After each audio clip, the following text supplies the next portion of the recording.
37절까지입니다.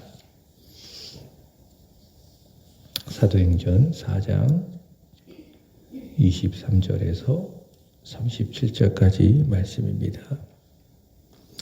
사도들이 노임의 그 동료에게 가서 제사장들과 장로들의 말을 다 알리니 그들이 듣고 한 마음으로 하나님께 소리를 높여 이르되 대주제여 천지와 바다와 그 가운데 만물을 지으신 이시요 또 주의 종 우리 조상 다윗의 입을 통하여 성령으로 말씀하시기를 어찌하여 열방이 분노하며 족속들이 허사를 경영하였는고 세상의 군왕들이 나서며 관리들이 함께 모여 주와 그의 그리스도를 대적하도다 하신 이로소이다. 과연 헤롯과 본디오 빌라도는 이방인과 이스라엘 백성과 합세하여 하나님께서 기름 부으신 거룩한 종 예수를 거슬러 하나님의 권능과 뜻대로 이루려고 예정하신 그것을 행하려고 이 성에 모였나이다. 주여 이제도 그들의 위협함을 굽어 보시옵고 또 종들로 하여금 담대히 하나님의 말씀을 전하게 하여 주시오며 손을 내밀어 병을 낫게 하시옵고 표적과 기사가 거룩한 종 예수의 이름으로 이루어지게 하옵소서 하더라. 빌기를 다음에 모인 곳이 진동하더니 우리가 다 성령이 충만하여 담대히 하나님의 말씀을 전하니라. 믿는 무리가 한 마음과 한 뜻이 되어 모든 물건을 서로 통용하고 자기 재물을 조금이라도 자기 것이라 하는 이가 하나도 없더라. 사도들이 큰 권능으로 주 예수의 부활을 증언하니 우리가 큰 은혜를 받아 그 중에 가난한 사람이 없으니 이런 밭과 집 있는 자는 팔아 그 판 것의 값을 가져다가 사도들의 발 앞에 두매 그들이 각 사람의 필요를 따라 나누어 줌이라. 그 부로에서 난 레위족 사람이 있으니 이름은 요셉이라. 사도들이 일컬어 바나바라 번역하면 위로의 아들이라 하니 그가 밭에 있음에 팔아 그 값을 가지고 사도들의 발 앞에 두리라. 아멘. 지금은 많이 사라졌죠. 예전에는 옷감을 짤 때에 배틀이라는 것을 사용을 했습니다. 배틀에 세로 줄을 걸어 놓죠. 이것을 시줄이라고 이야기를 합니다. 그리고 가로줄도 걸어 놓는데 그것을 날줄이라고 이야기합니다. 이렇게 시줄에 걸려 있는 시줄과 날줄이 서로 엇갈려 가면 그 만나는 지점을 올이라고 이야기를 합니다. 그래서 이 올이 모여서 점점 커져서 하나의 옷감이 형성이 되는 겁니다. 아무리 최신식 기계의 방식이라 할지라도 원리는 같습니다. 바로 이 시줄과 날줄을 통해서 옷감이 형성이 되는 것이죠. 이것은 우리의 믿음도 같습니다. 위로는 하나님을 사랑하고 아래로는 내 이웃을 내 몸처럼 사랑하고 이것이 무엇이냐? 사랑의 시줄입니다. 또 그렇게 살아가도록 하나님께 드리는 기도의 날줄, 이 기도의 날줄, 사랑의 시줄과 기도의 날줄, 이것으로 인해서 하나의 올이 생기는 것이고 그 올이 점점 커져서 신앙이라고 하는 옷감이 생기게 되는 겁니다. 교회도 같습니다. 오늘 말씀의 제목이 기도와 사랑으로 하나 되는 공동체인데요. 사랑의 시줄, 기도의 날줄, 바로 이것으로 교회는 더욱더 한 몸, 한 마음 하나가 되는 것이죠. 그래서 기도가 중요하다, 사랑이 중요하다, 이렇게 말씀을 드릴 수가 있습니다. 오늘 본문은 나면서부터 걷지 못한 사람을 걷게 하고 그 일로 복음을 전하고, 자 그러자 남자만 5천 명이 예수를 믿게 되고, 그 결과 그것을 싫어하던 이 사두개인들이 베드로와 요한을 잡아두고 이후에 그들을 불러 신문했을 때에 그들에게 명령을 했습니다. 너희가 예수의 이름으로 말하지 말라. 이렇게 위협을 하고 풀려난 그 이후에 이를 전하고 있습니다. 자, 먼저 23절의 말씀을 보시면 이렇게 이야기합니다. 사도들이 노임의 그 동료에게 가서 제사장들과 장로들의 말을 다 알리니, 제사장 장로들의 말이 무엇인가 하면은 4장 18절에 보시면은 이렇게 이야기하죠. 도무지 예수의 이름으로 말하지도 말고 가르치지도 말라. 이것이 무엇인가? 제사장들과 장로들의 말인 겁니다. 자, 그 말을 사도들이 그 동료들에게 알리는 겁니다. 자, 이것은 교회가 당면한 위기 상황을 말씀해주고 있습니다. 세상의 권력이요, 교회를 향하여서 경고하는 겁니다. 도무지 예수의 이름으로 말하지도 말아라. 가르치지도 말아라. 마땅히 당연히 주님의 명령을 따라서 복음을 전해야 될 교회가 세상의 권력으로 인해서 경고를 받아서 예수를 전할 수가 없다. 복음을 전할 수가 없다. 이것은 곧 교회가 당한 위기, 이렇게 말할 수가 있습니다. 벌써 이제 코로나가 끝났죠. 물론 지금도 코로나가 유행하고 있지만은 전처럼 팬데믹 시대는 아닌 겁니다. 코로나가 약 3년 반 전에 이제 시작이 됐지 않았습니까? 코로나가 시작되었을 때에 코로나 이 감염 방지를 위해서 국가의 권력이 통제를 했습니다. 교회를 통제를 했습니다. 그래서 그때 생겨난 말이 무엇인가 하면은 비대면 예배입니다. 그러니까 와서 예배를 드리지 말고 각각 집에서 온라인으로 예배 드리세요. 이걸 뭐라고 이야기하는가 하면은 대면 없이 비대면 예배. 사실 그전에는 비대면 예배라는 자체가 없었습니다. 그러니까 예배는 다 무조건 교회에 와서 드리는 것으로. 근데 이제 코로나가 시작이 되면서 방역을 목적으로 또 감염 방지를 목적으로 모이지 말고 각각 집에서 온라인으로 드십시오. 대면하지 말고 비대면으로 예배를 드리십시오. 이렇게 이제 국가 권력이 이야기를 했습니다. 물론 반발도 있었지만은 대부분 교회가 인정을 하고요. 그 국가의 권력을 인정을 하고 대부분 비대면 예배로 전환을 했습니다.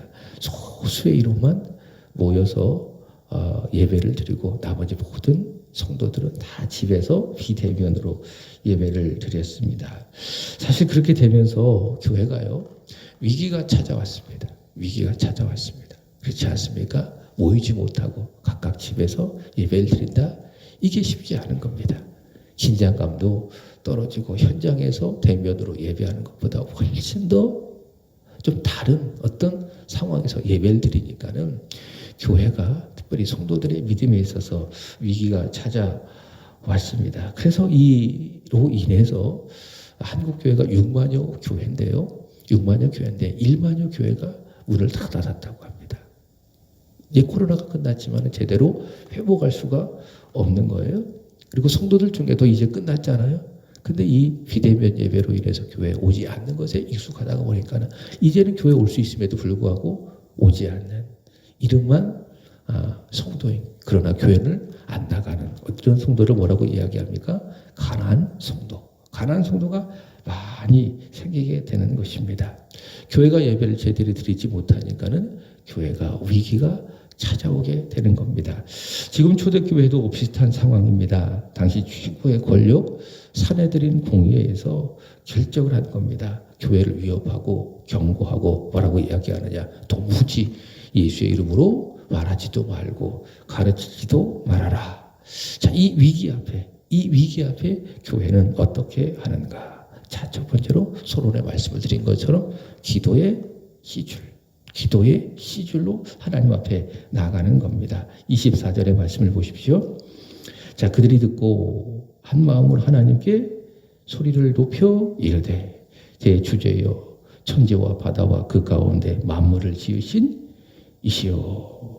자, 교회뿐만이 아니라 천지와 바다와 그 가운데 있는 모든 피조물들을 지으신 대주제 그 하나님 아버지께 한 마음으로 소리를 높여 기도를 하고 있는 겁니다. 하나님, 우리를 지배하는 것은 저 세상 권력이 아니라 하나님이십니다. 천지를 지으신 하나님, 그리고 만물을 지으신 대주제이신 여호와 하나님이십니다. 자, 이런 기도를 하나님 앞에 드리는 것이죠. 그 하나님 앞에 위기를 당한 교회는 한 마음으로 소리를 높여 하나님께 기도하는 겁니다. 어느 누구 한 사람도 다른 마음이 아니라 이게 중요해요. 한 마음으로 교회가 어떤 마음? 하나의 마음으로 한 마음으로 대주제이신 천지와 만물을 지으시고 통치하시는 대주제이신 여호와 하나님 앞에 간절히 기도하는 겁니다. 얼마나 마음을 같이하여 간절히 교회가 하나님 앞에 기도를 드렸던지 여기 보시면은 성령께서 임재하시고 이렇게 뜨겁게 한 마음으로 간절히 기도하는 이 기도에 성령께서 임재하신 증거가 있습니다. 그것이 무엇이냐? 31절 보시면은 자, 기도를 뭐라고 표현했는가 하면 빌기, 기도. 이게 독특한 표현이지요. 그러니까 우리의 기도를 빌기, 기도 이렇게 표현하고 있는데 같은 말입니다. 빌기를 다 하매, 기도를 다 하매, 자, 모인 곳이 어떻게 됐습니까? 진동했다. 자, 하나님께서 일하신다. 성령 하나님께서 이런 뜨거운 한 마음으로 드려진 기도 가운데에 일하신다라고 하는 증거입니다. 뜨겁게 교회가 이 위기 앞에서 간절히 기도하니 거기에 하나님께서 임재하시고 역사하셨다라고 하는 그것입니다. 여러분, 교회가 이러해야 되지 않을까요? 위기 앞에, 교회가 당면한 어려움 앞에, 문제 앞에 어떻게 해? 서로 웅성웅성거리고 염려하고 걱정하고 두려워하지 말고 어떻게 합니까? 한 마음으로, 하나의 마음으로 교회가 기도와 간구로 뜨겁게 기도해야 되지 않을까요? 기도의 시주를 하나님 앞에 끊임없이 올려드려야 되지 않을까요? 자, 그러면 여기 보시면은 모인 곳이 진동한다. 진동한다. 이게 뭡니까? 하나님이 일하신다. 뜨겁게 교회가 모여 한 마음으로 기도하면 하나님이 일하신다. 하나님이 역사하신다. 바로 그런 것입니다. 매우 제가 반복해서 하는 말이지요. 참 좋은 말입니다. 우리가 일하면 우리가 일할 뿐입니다. 그러나 우리가 오늘 초대교회처럼 마음이 하나가 되어 하나님 앞에 간절히 기도하면 어떻게 해야 합니까? 하나님이 일하시는 겁니다. 이게 이제 기도의 역사입니다. 우리가 일하면 우리가 일할 뿐이오나 그러나 우리가 기도하면 하나님께서 역사하신다. 하나님께서 일하신다. 자, 이렇게 교회가 한 마음으로 드리는 기도의 시줄이 있다면 자, 25절 그 기도의 시줄을 확인해 보도록 하겠습니다. 25절 이하. 자, 지금 이 위기 상황을 하나님 앞에 아뢰는 거예요. 자, 주님 오시기 전에도 그렇고요. 주님 오셔서도 그렇고요. 자, 세상은 26절의 말씀에 보면 늘 어떤 입장을 취하고 있느냐? 늘 주와 그리스도를 대적합니다. 늘 복음에 대해서, 하나님에 대해서, 하나님의 그리스도에 대해서 늘 대적하는 거예요. 자, 늘 대적합니다. 29절 보면 주여 이제도 그들의 위협함을 굽어 보시옵고 늘 그랬습니다. 자, 주님이 오시기 전에도 그렇고 주님이 오셔서도 그렇고 주님께서 승천하셔서도 그렇고 늘 그렇습니다. 항상 세상은 주와 그리스도를 대적합니다. 그러니 주여 그들의 위협함을 굽어 보시옵고 잘 살펴보시옵고 자, 드리는 기도의 결론이죠. 29절 또 종들로 하여금 담대히 하나님의 말씀을 전하게 하여 주시오며 손을 내밀어 병을 낫게 하시옵고 표적과 기사가 거룩한 종 예수의 이름으로 이루어지게 하옵소서. 자, 이들의 위협에도 불구하고 교회가 끝까지 복음을 전하게 해 주십시오. 비록 세상 권력이 도무지 예수의 이름으로 말하지도 말고 가르치도 말고 이렇게 경고하지만은 교회가 그 위기 앞에서 그 경고 앞에서 굴하지 아니하게 하시고 굽혀지지 아니하게 하시고 오히려 더 담대히 종들로 하여금 하나님의 말씀을 전하게 하시옵고 우리를 통해서 기적과 표적이 예수의 이름으로 이루어지게 하여 주옵소서. 간절히 이렇게 기도했다. 기도의 시주를 하나님 앞에 펴게 되는 겁니다. 자, 그리고 31절의 말씀에 보면 그들이 어떻게 했습니까? 자, 우리가 다 성령이 충만하여 하나님의 말씀을 전했다.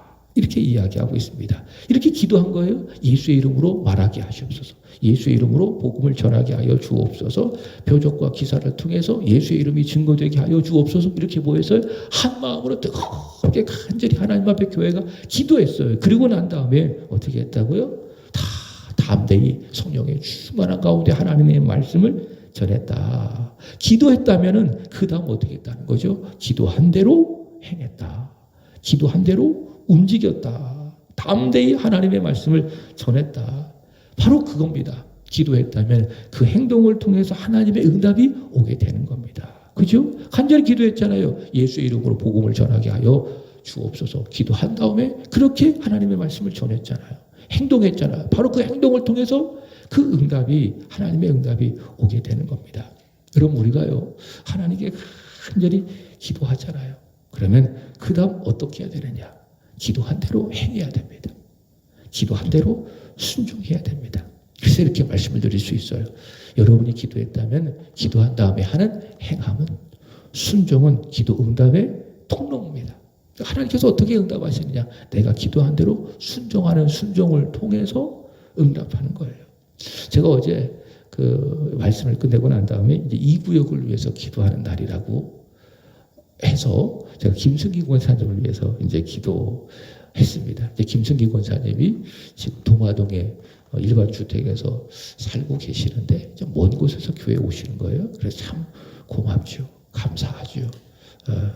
근데 이제 그 사시는 곳이 재개발이 돼서 연말까지 빼주셔야 된다는 거예요.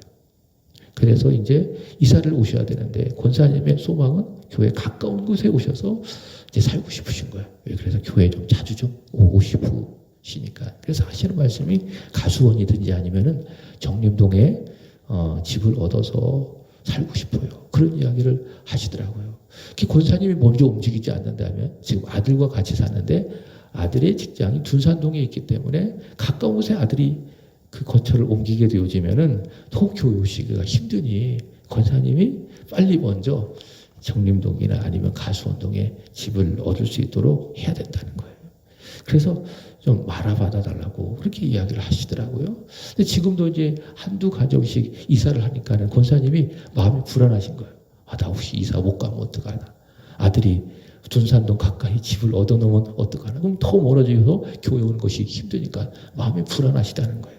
그래서 제가 이제 알겠습니다. 제가 한번 알아보도록 하겠습니다. 라고 하면서 몇 분들께서 한번 알아보세요. 라고 제가 부탁을 드리기도 했어요. 그리고 제가 어제 말씀을 끝나고 김승기 권사님 위해서 기도하지 않았습니까? 그리고 난 다음에 제가 가수원 부동산 3군데에 가서 몇 군데를 알아보았어요. 몇 군데를 알아봤어요. 그죠? 이렇게 해야 되는 겁니다. 기도했다면 알아서 생기겠지? 그렇게 해서는 안 되는 겁니다. 기도했다면 어떻게 해야 돼요? 행해야 돼요. 움직여야 돼요. 하나님의 응답은 바로 그런 것을 통해서 오는 겁니다. 기도 열심히 했다면 한 문제에 대하여 하나님 알아서 하시겠지. 아무것도 하지 않는 것이 아니라 기도했다면 기도한 대로 움직이고 행동하고 바로 그런 행동을 통해서 순종을 통해서 하나님의 응답이 오게 되는 것입니다. 그리고 거기에 대해서 열매가 맺혀지면은 이게 뭡니까? 기도한 대로 됐기 때문에 그게 하나님의 응답이 되는 것이지요. 오늘 초대교회가 그런 겁니다. 열심히 한 마음으로 복음을 전하기를 기도하고 또 기도한 대로 담대히 성령 충만하여 하나님의 말씀을 전하고 이런 것을 통해서 하나님의 응답이 오는 것이 아니겠습니까? 자, 이렇게 초대교회가요.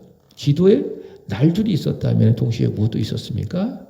사랑의 시줄도 있었다. 사랑의 날줄도 있었다. 기도의 시줄이 있었다면 사랑의 날줄도 있었다. 그게 32절 이하입니다. 자, 기도할 때도 한 마음이었던 것처럼 여기 보시면 32절 사랑할 때도 어떻습니까? 한 마음이었다. 그래서 초대교회는 어떤 교회였느냐? 한 마음이에요. 어느 누구도 다른 마음이 없었어요. 교제할 때에도 함께 나눌 때에도 같이 기도할 때도 사도들의 가르침을 받고 하나님을 찬송할 때도 초대교회의 특징이 뭐냐면 한 마음이었다는 거예요. 그래서 초대교회가 한국교회가 바라보러 돌아가야 될 교회의 모습이라는 거예요. 이런 면에서 또 건물이 좋고 사람들이 많고 좋은 시스템을 가지고 그런 것이 아니라 바로 이런 모습이 있었기 때문에 이런 교회가 되어야 되는 거예요. 자, 기도할 때도 교회가 한 마음이었다면 역시 사랑할 때도 어땠다고요? 한 마음. 그럴 수밖에 없죠. 사랑하는데 어떻게 다른 마음 갖고 살아가요? 그죠? 부부가 사랑한다고 하는 것은 부부의 마음과 남편과 아내의 마음이 하나이다. 그런 것 아니겠어요? 그게 사랑 아니겠어요?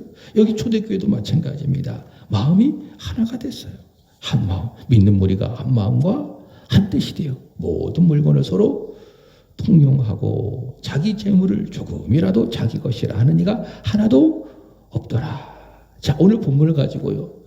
공산주의를 만든 마르크스는 개인의 사유재산이 없이 공평하게 서로 나누는 동등한 공산주의 이론을 오늘 본문을 통해서 가지고 왔어요. 근데요, 그것은 성경을 곡해한 것입니다.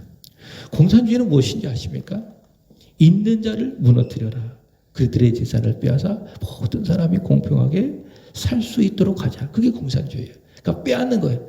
국가가 개입을 해가지고 공권력을 가지고 있는 사람의 재산, 사유재산을 다 억지로 빼앗아 가지고 모두 다 공평하게 나누어서 평등하게 살아보자. 그게 뭡니까? 그게 전체주의, 공산주의, 사유주의 기본적인 구조예요. 그러나 초대교회는 그렇지 않았어요. 결과는 그렇게 되었지만은 그 과정이 그렇지 않았다는 거죠. 말씀을 드린 것처럼 어떻게 했습니까? 기도한 다음에 억지로 하지 않았어요. 어떻게 했습니까? 스스로. 이게 은혜죠. 이게 믿음이죠. 주일에도 말씀을 드렸잖아요. 우리가 주님을 사랑하는 그 일에 있어서는 억지로 해서는 안 된다고요. 어떻게 해야 된다고요? 스스로 해야 되는 겁니다. 억지로 하지 말고 자원하는 마음으로. 헌금을 드린 것도 마찬가지예요. 하나님께서 헌금의 원리에 대해서 말씀하셨잖아요. 사도 바울을 통해서 억지로 하지 말고 어떻게 자원하는 마음으로. 하나님은 즐겨내는 자를 사랑하시느니라. 인색함으로 억지로 하지 말고 자원함으로 하나님 앞에 들으라. 하나님 그렇게 내는 자의 마음을 좋아하신다. 그게 헌금이라는 거예요. 그게 믿음이라는 거예요. 초대교회도 마찬가지. 누군가의 강요에 의해서 자기의 물건을 주장하지 아니하고 내놓고 나누고 그렇게 한 것이 아니라 어떻게 했습니까? 은혜를 따라서 스스로 자원하는 마음으로 그렇게 했다라고 하는 겁니다. 그죠? 이게 초대교회라는 거예요. 자원하는 마음으로, 사랑하는 마음으로 자기 자신의 가진 것을 얻는 자를 위하여 아낌없이 나누어 주었다라는 겁니다. 그래서 이거는 공산주의 체제가 아니라 뭡니까? 사랑의 체제라는 거예요. 근데 마르크스는 오해를 한 거죠. 성경을. 그래서 되도 않은 이론을 만들어가지고 많은 사람은 지금까지 미혹한 것이 아니겠습니까? 자, 이들이 보여준 사랑이 무엇이냐? 여기 다시 32절의 말씀을 보시면은 자기 재물을 조금도 자기 것이라 하지 않았다. 자기 재물을 조금도 자기 것이라 하지 않았다. 이렇게 이야기하면 이게 뭡니까? 초대교회가 가지고 있는 사랑의 기본이에요. 그러니까 자기의 유익을 구하지 아니하였다. 이게 사랑이라는 거예요. 늘 상대방을 생각하고 상대방을 배려하고 이것이 무엇이냐? 초대교회의 사랑이었다. 자기의 유익이 아니라 늘 타인의 유익을 구하는 그런 사랑을 가지고 있었다. 이것이 무엇인가? 이게 사랑이라는 거예요. 초대교회가 가지고 있던 사랑의 날줄이라는 거예요. 날줄. 고린도전서 13장 5절의 말씀을 보시면은 바울은 사랑을 이렇게 정의를 했습니다. 우레히 행하지 아니하며 자기의 유익을 구하지 아니하며 성내지 아니하며 악한 것을 생각하지 아니하며 이게 뭐라는 거죠? 사랑이라는 거예요. 무례하지 않는 것. 상대방을 향하여 예의 지키는 것. 좀 언행도 조심하고. 그죠? 무례행하지 아니하는 것. 이게 뭐라고요? 이게 사랑이다. 그 다음에 성내지 아니하고 화내지 아니하고 악한 것을 생각하지 아니하고 중요한 것이 무엇입니까? 내 중심적으로 구하지 않는 것. 자기의 유익을 구하지 않는 것. 항상 타인의 유익을 구하고 생각하고 배려하는 것. 그게 뭐라고요? 그게 사랑이다. 예수님이 그런 사랑을 보여주시지 않았습니까? 하나님이신 그분이 몸을 입고 이 세상에 오신 그 자체도 우리를 위해서 오신 거예요. 자기의 유익을 구했다면 예수님께서 이 세상에 오실 이유가 없어요. 그러나 우리를 사랑하시기 때문에 하늘 보좌를 버리고 사람의 몸을 입고 이 세상에 오셨어요. 우리의 유익을 위해서, 우리를 구원하시기 위해서. 그게 예수 그리스도의 사랑이죠. 그리고 우리를 위해서 자기의 유익을 구하지 아니하고 십자가에서 자신의 모습을 버려 죽으신 것 아니겠습니까? 그래서 예수님은 누구신가? 사랑이시다. 바로 그런 의미에서 초대교회가 바로 그랬다라는 것입니다. 그렇죠? 자기 재물을 조금도 자기 것이라 하는 이가 하나도 없었더라. 자기의 유익을 구하지 아니하였더라. 이것이 무엇인가? 초대교회가 가지고 있었던 사랑이다라고 하는 겁니다. 자, 이렇게 초대교회는 기도를 통해서 또 사랑을 통해서 믿음을 만들어가고 하나의 공동체를 만들어 갔다라는 겁니다. 여러분, 우리 세안교회가 이런 기도, 이런 사랑이 충만한 공동체. 그래서 성도들이 기도로 한 마음이 되고 사랑으로 한 마음이 되는 그런 교회, 그런 공동체가 되기를 축복하고요. 여러분, 이런 교회를 만들어가는 믿음의 주인공이 되기를 주 예수 그리스도의 이름으로 축복을 드립니다. 기도하겠습니다.